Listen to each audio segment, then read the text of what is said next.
les cops, bienvenue dans cette nouvelle vidéo.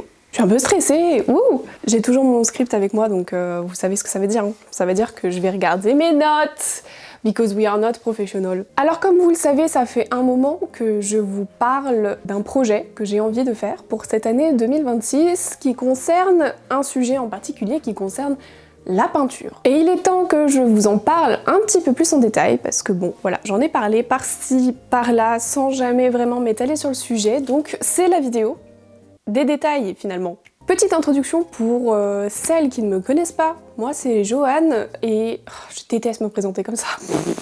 Et en 2025, j'ai décidé de faire toutes les choses que j'ai envie de faire depuis des années et que je ne fais pas. Voilà, 2025 j'ai dit, je fais les choses. Du coup, bienvenue sur ma chaîne YouTube. Alors avec cette vidéo, je vais essayer de te convaincre de t'abonner à ma chaîne YouTube. Déjà à travers ce projet, parce que c'est un gros projet dont je vais vous parler et que je vais vous partager, mais il n'y aura pas que ce projet-là, il y aura aussi des super moments avec mes copines, où on va faire des concepts, on va faire des vlogs, il y aura aussi des vidéos un petit peu plus chill entre vous et moi, sur des sujets divers et variés, bref. Bref, une petite chaîne YouTube, tranquillou quoi, donc voilà. J'espère que cette vidéo va te donner envie de me suivre finalement, parce que j'ai besoin de soutien dans ce projet, voilà.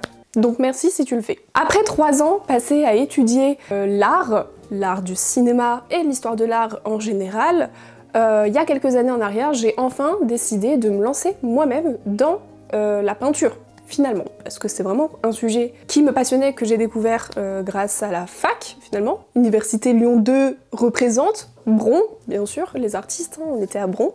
Donc ça fait plusieurs années maintenant que je fais des petites créations, des affiches, des tableaux, des affiches à la main, aussi des trucs en numérique, enfin bon bref. Voilà, ça fait quelques petites années que je me suis lancée dans cette aventure, notamment sur Instagram. Toutes les créations que j'ai faites jusqu'à maintenant sont sur mon Insta, de toute façon, juste là, Instagram.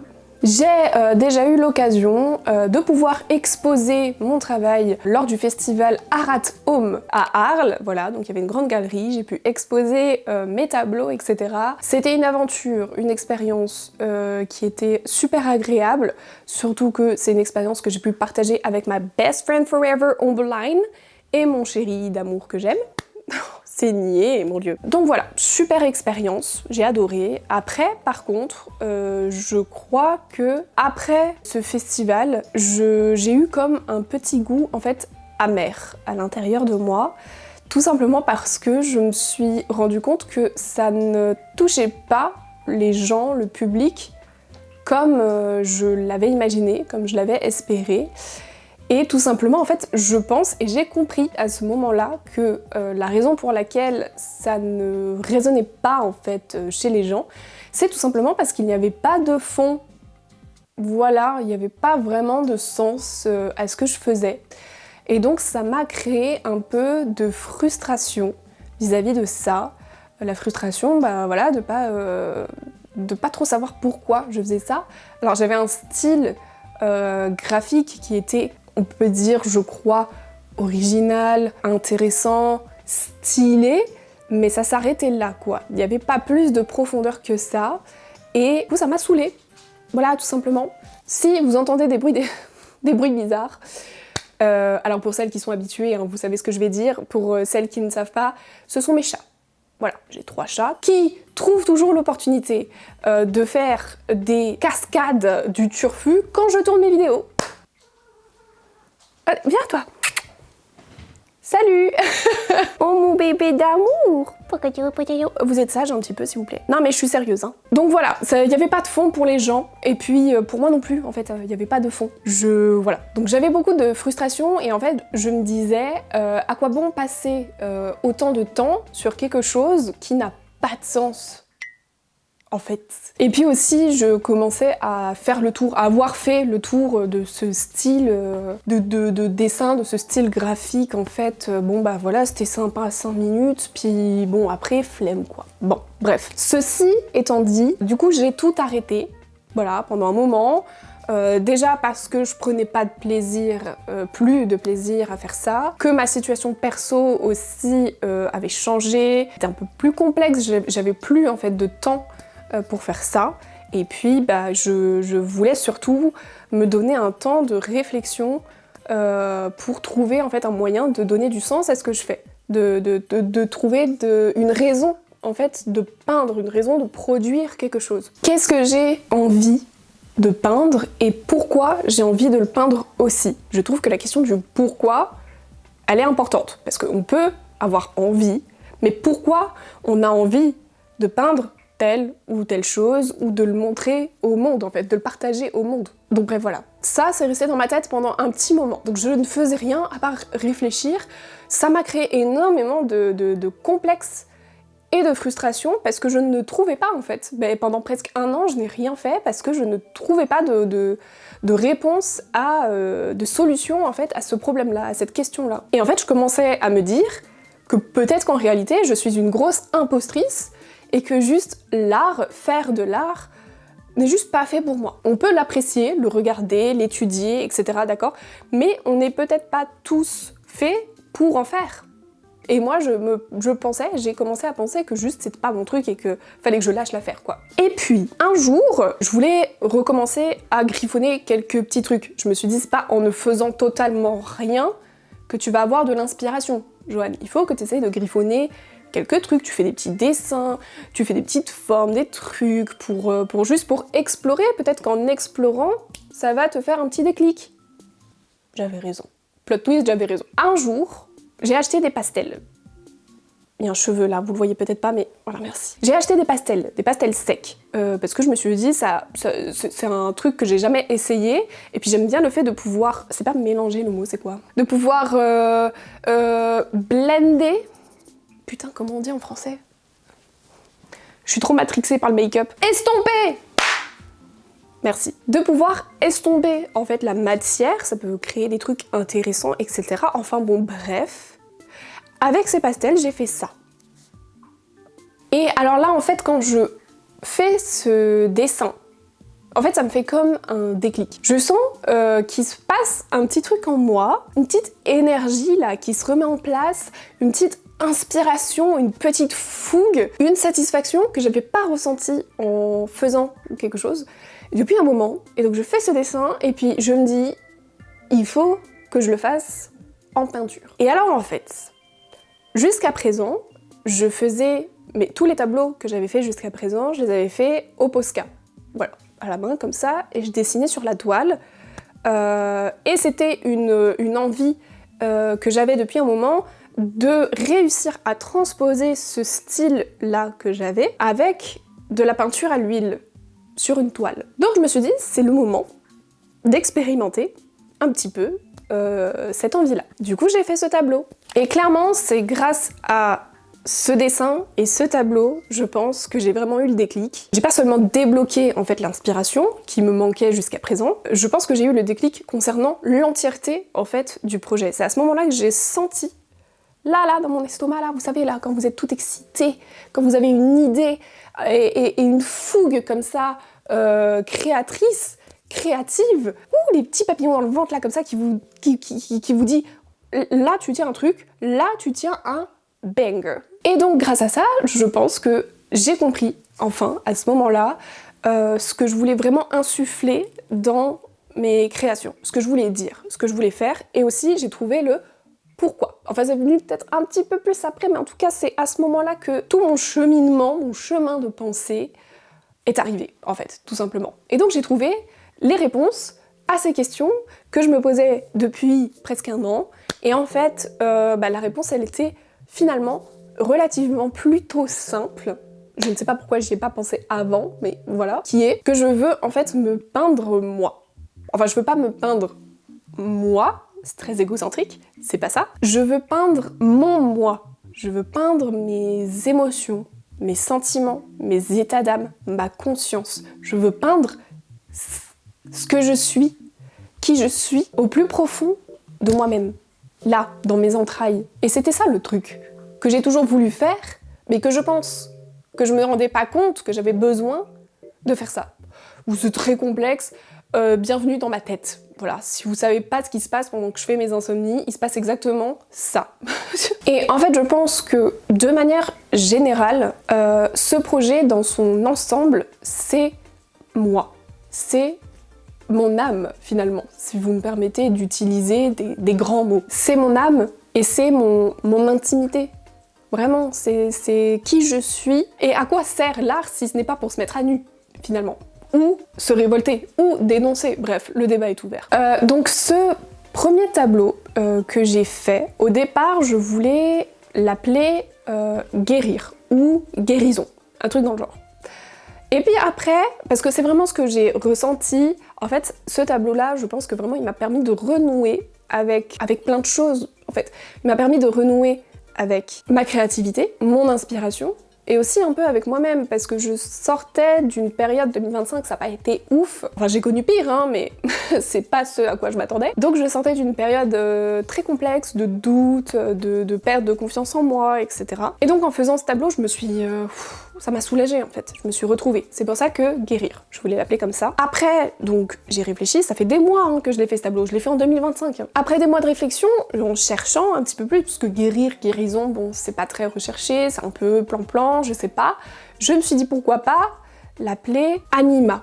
Anima, c'est le mot latin pour âme, ce qui représente finalement beaucoup plus la série de peintures que je veux faire dans son entièreté. Donc au final, je pense que Anima, le titre, le nom Anima, est beaucoup plus approprié pour le projet, en fait, dans son ensemble, pour l'exposition dans son ensemble. Donc voilà, je vous le dis, le titre de l'expo, Breaking News, sera Anima. Est-ce que c'est très prétentieux de faire ça? Je sais pas, en fait, j'ai envie de l'appeler comme ça, parce que oui, c'est totalement la symbolique et c'est totalement ce que c'est, mais j'ai toujours peur de ce que les gens vont dire finalement, vraiment ça se résume à ça. Il y a de très fortes chances pour qu'on reste sur ce titre, mais je ne suis pas à l'abri de changer d'avis. Parce que voilà, c'est vraiment pile poil ce que représente ce projet à mes yeux. C'est moi, c'est mon âme. C'est mon âme, c'est ce qu'il y a de plus profond et vrai à l'intérieur de moi-même. En plus de ça, comme mon premier amour, ça reste la vidéo quand même, et tout simplement j'ai décidé de documenter le processus créatif de ce projet. Je dis projet parce que quand j'entends projet, c'est la peinture, la série de peinture, plus la série vidéo. Voilà, parce que du coup je vais essayer de tout documenter en vidéo, le processus créatif, etc. Donc ça prendra la forme de plusieurs épisodes, chaque épisode étant... Oui mon amour.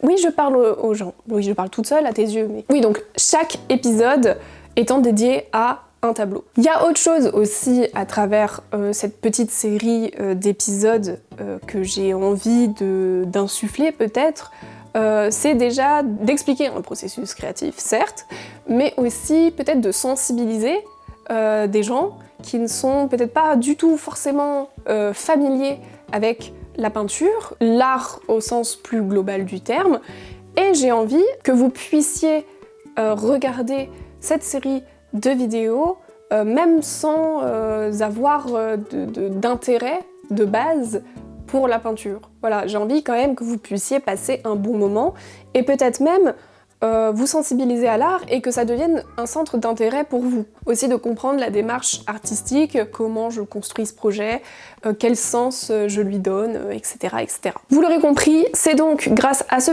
très cher petit tableau, dont j'ai toujours pas trouvé le titre d'ailleurs, Guérir, guérison, c'est un peu genre trop simple. Si vous avez des idées, hein, n'hésitez pas, je suis preneuse. Donc c'est avec ce premier tableau que s'ouvre finalement toute une série de peintures dont le thème sera l'âme. Pour qui je me prends? Vraiment, j'ai envie de me baffer quand je dis ça, mais c'est vraiment l'essence du projet, quoi. Donc je peux pas vous dire mieux que ça. Désolée si je vous agace, mais c'est comme ça. Ces tableaux, ce seront des sentiments, des émotions, des états d'âme qui émanent de moi, je vous l'accorde, et c'est aussi le but de cette série, c'est que je pense que quelque part j'ai besoin de transcrire ces choses-là sur une toile, de la même manière que le font les musiciens, les danseurs, peu importe. Mais au-delà de ça, je suis persuadée que c'est des choses qui vont résonner aussi avec d'autres personnes, et c'est là tout l'intérêt aussi de l'art en général. Le but, c'est que d'autres personnes se retrouvent dans ces tableaux-là, que ces tableaux-là expriment quelque chose que peut-être certaines personnes ont du mal à identifier chez eux ou à exprimer, à extérioriser, parce que ce sont des choses qui peut-être sont trop abstraites. C'est d'ailleurs, à mon sens, tout l'intérêt de l'art abstrait. Ah oui, parce que j'ai peut-être oublié de préciser que tout ça sera de l'art abstrait. Je fais de l'art abstrait, je fais de l'abstrait. Alors du coup, ça me permet d'introduire le sujet de l'art abstrait et de pourquoi je fais de l'abstrait. Alors non, c'est pas parce que je suis incapable de faire du figuratif et que je n'ai pas de compétences, bien que je n'ai jamais fait d'école ou de cours de dessin. Tout de suite, je vous mets 2 ou 3 tableaux de figuratif que j'ai fait. Voilà. Comme ça, je veux pas entendre des choses « Oh mais c'est juste que t'es nul, gna gna gna ». Non, je veux pas l'entendre, ok? Et je vous mets aussi des photos des portraits, des dessins au crayon de papier que je faisais à l'époque, parce que j'ai commencé en faisant ça. Comme ça, le sujet est clos. Donc je sais que l'abstrait est un genre, un style qui fait peur, parce qu'il est assez hermétique, ça je le comprends. Moi-même, hein, au début, j'étais là, oui, l'abstrait, ça veut rien dire, ça représente rien du tout, blablabla, blabla. Les arguments qu'on entend quasiment tout le temps quand il s'agit d'art contemporain. Donc maintenant tout de suite, une petite aparté, une aparté, sur le sujet de l'art abstrait. Donc là, si je vous demande d'imager dans votre tête, de manière figurative du coup, une représentation de l'angoisse, de l'anxiété ou même de la guérison, dont je parlais juste avant, est-ce que là, dans l'immédiat, vous arrivez tout de suite, il y a une image claire, nette et précise qui vous vient en tête de guérir, de la guérison émotionnelle, j'entends pas d'avoir un bras dans le plâtre, c'est trop facile sinon. Donc est-ce que vous arrivez à mettre une image claire, nette et précise, figurative, de ces choses-là? Donc là, dans la logique, la réponse est non. Si la réponse est oui, je veux bien que dans les commentaires, vous me disiez quelle est cette image. Voilà, s'il vous plaît, parce que moi, pour ma part, c'est non. Donc, ce sont des choses, en fait, qu'on ressent presque plus physiquement, j'ai envie de dire. On a tous déjà ressenti de l'anxiété, etc. Et c'est vraiment pas quelque chose d'hyper concret, c'est un peu genre brumeux, et simplement on a juste cette boule au ventre en permanence et on est embrumé dans l'esprit. Vous voyez ce que je veux dire? C'est en soi quelque chose d'hyper abstrait, je veux dire, comme ressenti. Enfin, en tout cas, moi je le vis comme ça. Et donc il y a des choses, des sentiments comme ça qui sont en fait juste qui sont indicibles, qu'on peut pas réellement, concrètement exprimer, extérioriser non plus. Tellement ils sont intenses ou qui sont grands, alors de manière négative ou positive. Je parle de l'anxiété, de l'angoisse, etc. Mais le sentiment de guérir, le sentiment de sérénité, etc. Tout ça, c'est des choses que j'ai envie d'explorer en fait. C'est des états qui nous traversent et qui sont finalement abstraits et transcendants. Donc, au final, quoi de mieux? Je trouve que l'art abstrait pour représenter quelque chose d'abstrait. En vrai, c'est hyper intéressant. Enfin, moi, j'adore l'art abstrait. Je trouve ça presque plus intéressant que le figuratif, justement parce qu'il y a toute cette dimension un peu qui nous force à nous, en tant que spectateurs, à puiser dans notre propre intériorité pour trouver du sens dans ce qu'on voit en face de nous. En fait. Au-delà de tout cet aspect, il y a quelque chose dans l'art abstrait de très spontané. Perso, comment je le pratique, j'ai pas besoin de faire beaucoup de préparation en amont. Elle est en Transylvanie. J'ai pas besoin de faire beaucoup de préparation en amont. J'ai pas besoin de préparer plusieurs croquis sur papier, puis ensuite sur la toile, de tout calculer, les proportions, etc. Enfin, c'est quand même beaucoup de travail. Et moi, ce que j'apprécie dans l'art abstrait, c'est la spontanéité, en fait. Ça ne veut pas dire que je prépare rien du tout, parce que j'ai quand même préparé dans ma tête, plus ou moins, et sur des croquis, une esthétique, une vision d'ensemble de toutes les peintures, en fait, pour qu'il y ait une cohérence et une harmonie. Mais voilà, au moment de peindre, je laisse quand même beaucoup de place à l'intuition, en fait, du moment. Je sais pas, je trouve ça plus libre comme manière de faire. Après, ça veut pas dire que tous les artistes qui font de l'abstrait font comme ça. C'est ma manière de procéder. Et comme en fait tout le sujet de cet ensemble de peintures, au final, c'est... Putain, je me mets dans des positions. Au final, c'est mes états d'âme, mes sentiments, etc. Je fais aussi, du coup, forcément beaucoup en fonction de ce que je ressens sur le moment. voilà, de la période dans laquelle je suis. Il y a un tableau par exemple qui je pense fera l'objet du deuxième épisode sûrement, que j'ai fait et qui n'était mais alors pas du tout prévu dans la série de peinture en fait. Simplement ce jour-là j'ai traversé un certain nombre d'émotions et de déboires qui ont fait que je me suis levée à 3h du mat pour faire ce tableau-là. Et voilà, et il est sorti comme ça. Et j'avais rien du tout, j'avais pas prévu du tout d'esthétique, de trucs pour ce tableau-là. Donc voilà. Voilà, je pense, dans l'ensemble, le but final, ultime, évidemment, étant d'exposer tout ça. Voilà. Je le pense comme une exposition. Par contre, j'ai pas du tout, mais alors pas du tout de contact dans le milieu de l'art, du marché de l'art. Dans le marché de l'art. Je sais pas trop comment je vais faire, je pense que ça va être la partie la plus compliquée en soi. Mais voilà, si vous avez un petit pied dans ce milieu-là, n'hésitez pas à m'envoyer un petit message sur Instagram pour qu'on en discute. Si vous avez des contacts ou des trucs comme ça pourrait vachement m'aider. Et je recherche de l'aide, activement. J'ai l'impression de faire un entretien d'embauche. Voilà, alors est-ce que j'exagère quand je titre cette vidéo « Le plus gros projet de ma vie » ? Peut-être un peu, mais en réalité non. Parce que, en fait, j'ai jamais réellement entrepris de construire comme ça un projet, de lui réfléchir, de lui donner du sens, de lui donner du corps, etc.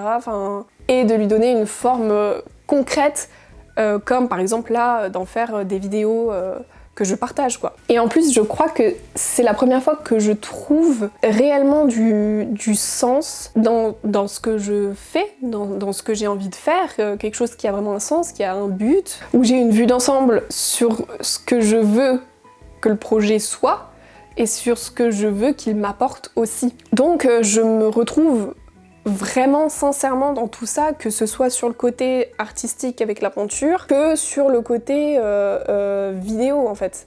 Et au-delà de ça, j'ai déjà eu plusieurs petits projets comme ça dans ma vie, mais que j'ai jamais terminé en fait, pour lesquels je suis jamais allée jusqu'au bout du truc. Donc ça représente aussi un challenge pour moi, qui est le challenge de terminer et de réussir quelque chose. Quand je dis réussir, j'entends pas la réussite dans le sens du succès en fait, mais en fait tout simplement d'aller déjà jusqu'au bout du truc et de le finir. Parce que je sais que j'ai la fâcheuse tendance à commencer plein de trucs et en fait de jamais les finir. Et donc j'ai envie de me prouver à moi-même que j'en suis capable. C'est un challenge perso, c'est une revanche sur moi-même pour toutes ces choses que soit j'ai eu envie de faire dans ma tête et que j'ai jamais faites, ou que j'ai commencé et que j'ai jamais terminé. Tout ça c'est des choses qui créent de la frustration et je pense que j'ai besoin de terminer, de réussir à terminer plutôt quelque chose juste pour moi, pour me prouver que je suis capable et que je prenne ma revanche en fait sur cette frustration que je peux ressentir parfois à me dire j'ai rien fait, genre j'ai rien fait de cool dans ma vie, j'ai rien fait dont je suis fière et je veux terminer ça pour pouvoir en être fière et dire je l'ai fait genre. Donc voilà dans l'ensemble les tenants et les aboutissants de ce gros projet. Au niveau de la fréquence de sortie des vidéos, je vais essayer d'être la plus régulière possible, mais il faut bien prendre en compte que c'est quelque chose qui prend du temps. Parce qu'il faut peindre. Une peinture, ça peut me prendre plusieurs semaines, voire plusieurs mois, avec le temps de séchage, etc. Ensuite, faut que je me filme en même temps. Et puis ensuite, il faut que je fasse évidemment le montage des vidéos.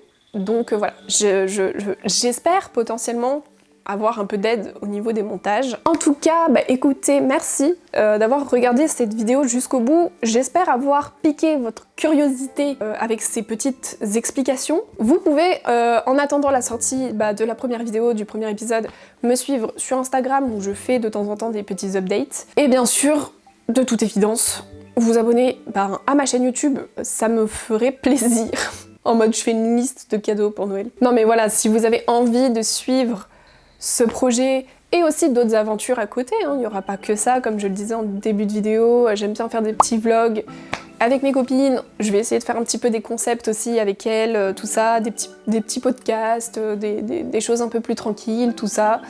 Si vous voulez faire partie de cette aventure, ce serait avec grand plaisir que je vous accueillerai sur ma chaîne YouTube. Alors, abonnez-vous. Je vous retrouve du coup, normalement, la prochaine fois avec le premier épisode. D'ailleurs, j'ai pas de titre. J'ai pas trouvé de titre pour cette série-là. J'avais pensé à journal de bord, mais tout le monde sur YouTube appelle ces trucs journal de bord. Donc je sais pas trop, j'ai pas trop d'inspi. Si vous en avez, pareil, n'hésitez pas à la partager. Et puis, je vous dis à bientôt. Et prenez soin de vous, voilà. Merci les cops, encore une fois, d'avoir regardé ma vidéo. Bye!